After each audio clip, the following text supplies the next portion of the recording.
So, something that you had talked about, I think it was on Eddie Bravo's show, that just blew my mind because you came to this conclusion, or you got this understanding through questioning the beings that you were encountering in the DMT space. And I remember you're saying like you're asking about this and that, and they were showing you like weird things, but you would try to ask them about, like, let's say Jesus. Was he real? Did he actually exist? Is he a historical figure? Is he the son? You were trying to understand about, and what they said, if I'm remembering correctly, is like he's like a particle that God sent, a particle of his own self, to basically try to help people get off this rock, or to get out of the cycle that they're in and bring them to the next level. So, like, rather than having to kind of work through all your karma, which is sort of the Eastern way, like you have to burn through all of your karma and then you can ascend. Well, then this being, out of compassion, said, hey, you know what? That's going to take you, you know, infinity. That's going to take you forever. So let me just give you a boost. And so, what's really interesting is that, my spiritual awakening, I guess we could say, came up through my studies and contact with a guru from non-dual Shaiva Tantra. And as I was studying like some of the ancient texts and things, I came across the tattvas, which are the levels of reality that they talk about. And the first five levels of reality are basically doorways into God consciousness. You have Shiva, Shakti, and so on. And then the fourth tattva is Ishvara tattva. And as I was reading about this, I was like, wait a minute, this sounds like it's this principle which has the capacity to elevate us to the recognition that I am one with all that is. And the same thing that Jesus is known as for saying, I and the Father are one. No one comes to the Father except through me. And as I was reading the Sanskrit, I'm understanding. I was like, wait a minute, Ishvara Tattva. That sounds like Jesus. That sounds like the principle that he embodied was this, this accelerating, sort of helping force, which could elevate us so that we don't have to just work it all out on our own. So when I heard you say it, I was like, whoa, because I've never heard anyone come to that same conclusion, that that's actually what Jesus is. It was pretty Yeah, so, profound. so again, a couple of how I came to it is really important. So I think there's a small conflation there, which is that the only things I was asking about Mm. were very scientific in nature. I was only asking like, hey, can you show me how to build a spaceship or something like this? It never occurred to me, nor would it ever occur to me to ask about Jesus. Okay. That's not a thing that I'm ever carrying with me. This is why it was so wild, because that was way after. That was after I built the laser, after some of my stuff went viral. We were traveling. I was in Turkey. It wasn't even DMT. It was 4-ACO DMT, which is just a synthetic version of mushrooms. Mushrooms. Yeah. Okay. Yeah, and I was just there, and it wasn't even. I wasn't asking anything. I just wanted to have like I'm just here, right? Hmm. And they literally showed me the full structure of everything. So now it's it's very difficult to talk about because you can't really say anything of that kind without coming across as, oh, now I'm telling you what I think the ultimate reality is. It's a difficult thing because it's the way that I'm coming at things is paying attention to what I believe needs that what through my frame comes across as the most coherent and truthful. So if I use that frame, everything that I've discovered with the laser and everything else that I told you about, all of these things that I'm sharing came through that channel of like what I discerned already to be kind of verifiable information. So in that sense, this vision or whatever you want to call it came through that channel. Like, no, this is like the ultimate truth, right? But there's no way I can deliver the exact reasons as to why I believe this channel is verified versus any other channel. The thing that would be much more likely for most people is like, well, everybody has their channel, everybody has their way of understanding, and I fully agree with that. Hmm.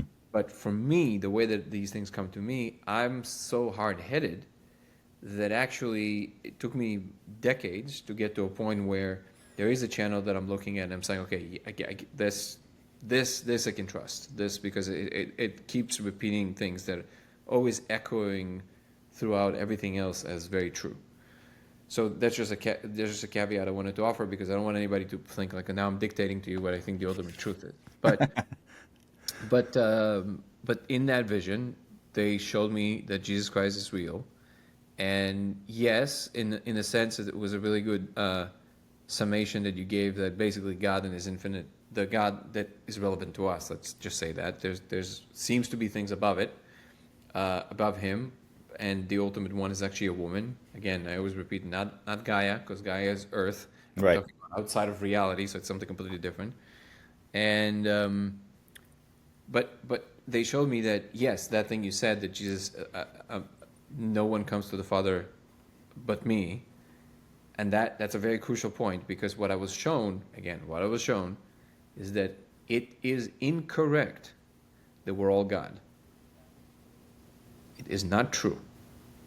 Okay, so no, Jesus did not mean to say that. He did mean what he said. I am the Son of God. He did not say you are too. Okay, so we are a reflection. We are made in the image of God, but we are not God, and there's a big difference. And Jesus is God. That's what makes him so unique. He is God embodied. And I actually heard, probably this is something that I'm kind of adding from my more recent explorations with just ideas, not even in the space. There was this conversation between Alex O'Connor and John. I'll find it right now and tell you. But Alex O'Connor. His name is John. I just found it. Hold on.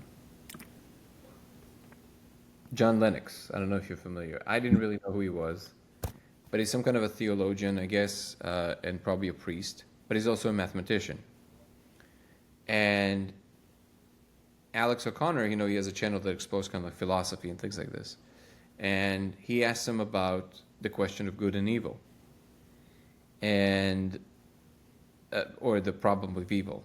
And John had probably the best answer I've ever heard, or at least the best attempt at grappling with the question in a real way, which I guess is not surprising because he did think of it as a mathematician. So it's a very interesting answer, and it relates directly to what you said about, God sending himself as Jesus, kind of like taking our karma, so to speak, onto himself, so then we don't have to suffer the consequences of things being the case that it is. And we don't necessarily have to be perfect. All we have to do is to pay tribute and acknowledge the fact that this was done to us in an infinite love, so then we get the benefits from it in full. But the answer that he gave, Alex asked him, obviously, okay, so obviously you understand the problem of evil, like how do you address it from a religious perspective as a religious man? And he said, well, this is a problem for really any world view, the problem of evil, right? And he said the best thing I can say is, after decades of thinking about this, I noticed that there's a similar property to the way we grapple with that question, to how mathematicians grapple with questions that seem to persist for centuries and millennia. Usually what mathematicians do when you ask them a question they don't really know the answer to, if it's been long enough of them trying to think about it, they would usually go to, well, maybe we're asking the wrong question. And he said, so in that spirit, I would like to offer a different question, equally as difficult. So instead of asking, how would an infinitely good God allow for such monstrosities to happen in existence? You fill in the blank, right? We might want to ask, given it is the case that these things are possible, is there any evidence for a God who understands it and cares about it? And I think the answer to that question is yes, what he said. And then he said something about that maybe this is something that is very obvious to some people that are Christians or swimming these waters, but to me it was never obvious, and it was very profound for me. It never clicked that way. He said essentially what God did when he sent himself as Jesus, because if God is infinite, how can God possibly know what it's like to suffer something so limited, like a suffering, human suffering? And it's exactly why God sent himself as Jesus to to experience the ultimate suffering. So you can't say that God does not understand. God allowed himself in his infinite love to experience the ultimate despair, suffering, and everything else, something that no human can ever do. So then he has a embodied understanding of what people are going through. Okay. Yeah, That and does yeah, that does give context to it for sure.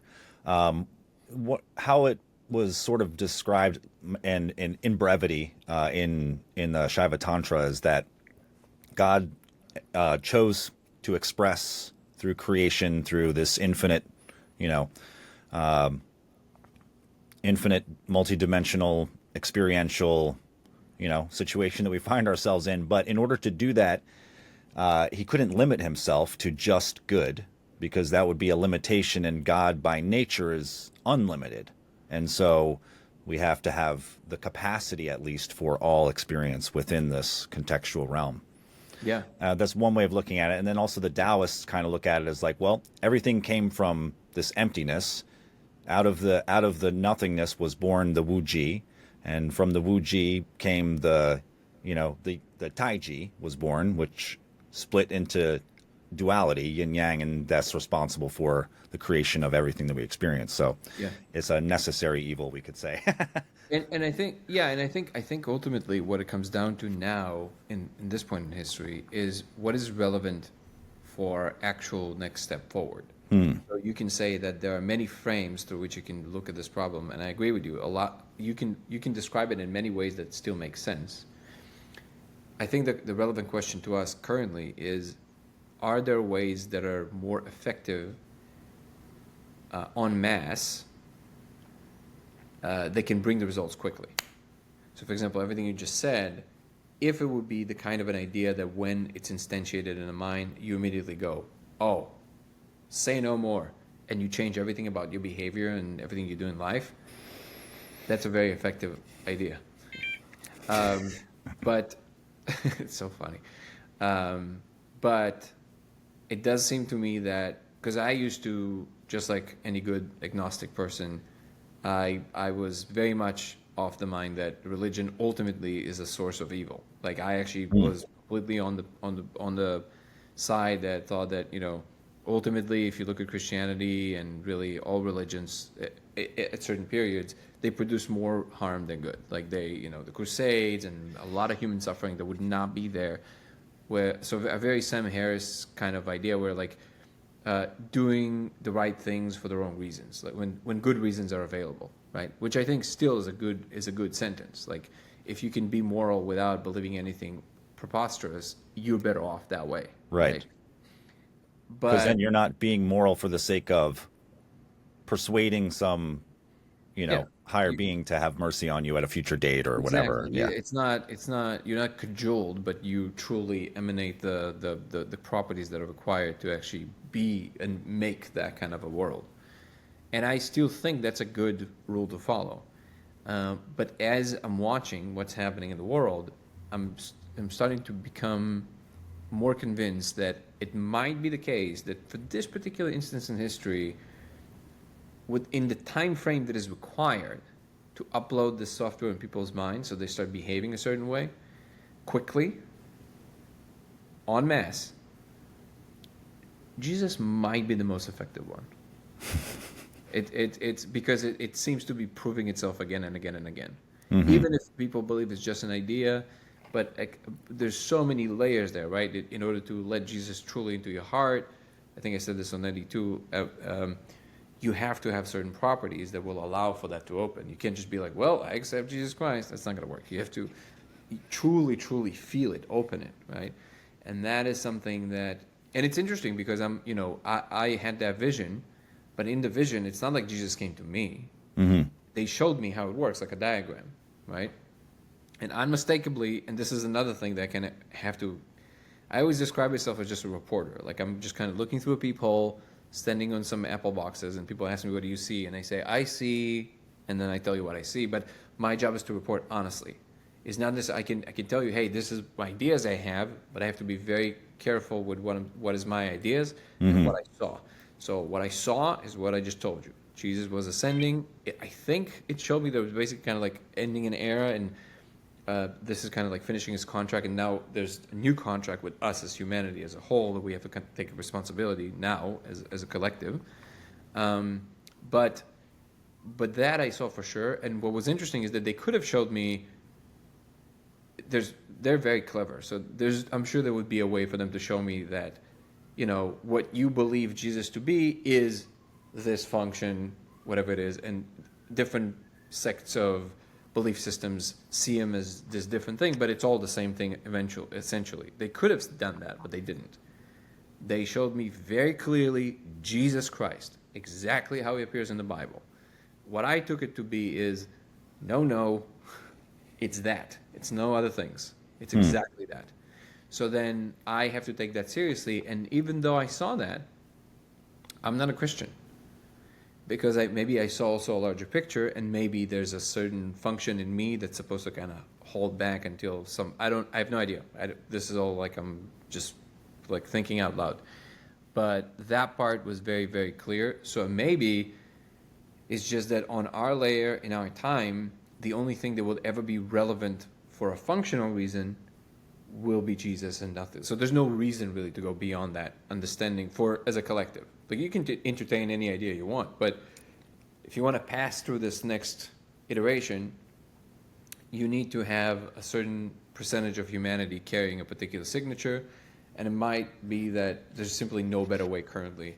And I'm seeing signs of this everywhere. It's kind of crazy. I don't know if you know, I think I mentioned this on Eddie too, but like the whole story with Ayan Hirsi Ali, that's kind of crazy to me. That she was like a complete, she was basically that whole group of Richard Dawkins, Sam Harris, and she was part of that group. Like she's like very much like militant atheist, but now it's also unstable because she survived a very terrible childhood under the hands of Islam. Like she was, genital mutilation, all that stuff, and she escaped after they tried to marry her as a child, basically, and she escaped Somalia, and she ended up in the Netherlands, and now she's part of the Dutch Parliament. She's like a very known figure in politics, and really elevated herself to like the highest degree of success in the Western world. And she was very much in that camp of like arguing against religion and all of that stuff. And out of nowhere, like watch her talk now. Like a year ago, she had this like experience, and she was sitting with Richard Dawkins on stage recently, and he kept on doing his regular shtick, and she goes, Richard, I see you as a mentor of mine, and this is why this is very difficult for me, but I can no longer pretend, because what I've experienced a year ago, I know that Jesus Christ is my Lord and Savior. And that was like, what just happened? That's Mic drop. Wild. This is wild. And it's like, whoa, dude, that's insane. And then you watch her. She was actually also on Alex O'Connor. Great channel, by the way. I highly recommend it. And he was talking to her about this, and she said, yeah, I don't know. Like, I feel deep peace now. And like, it's like, so listen, I can't say that I'm a Christian. Maybe yet, maybe ever. I don't know. But if I have to report honestly, it seems to be checking out.